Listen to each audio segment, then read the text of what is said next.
कुनै पनि सहकारीबाट व्यक्ति रवि लामिछानेले चाहिँ अथवा राष्ट्रिय स्वतन्त्र पार्टीका सभापति रवि लामिछानेले रकम लिएको छैन। तपाईको प्रतिवेदनले त्यो भन्छ।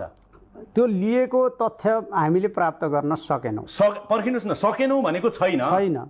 आजका दिनसम्म यो प्रतिवेदनले भने अनुसार रवि लामिछानेले कुनै पनि सहकारीबाट रकम लिएको छैन। प्रतिवेदनले यही भन्छ। प्रतिवेदनले के भन्छ भने तथ्यका आधारमा, डकुमेन्टका आधारमा रवि लामिछाने कुनै सहकारीको सदस्य भएको पनि देखाउनु। सर पर्खिनुस् है, यहाँ बुझौं। तपाईले बनाएको प्रतिवेदनै सबै भावनाको आधारमा त होइन नि। होइन, तथ्यको आधारमा हो।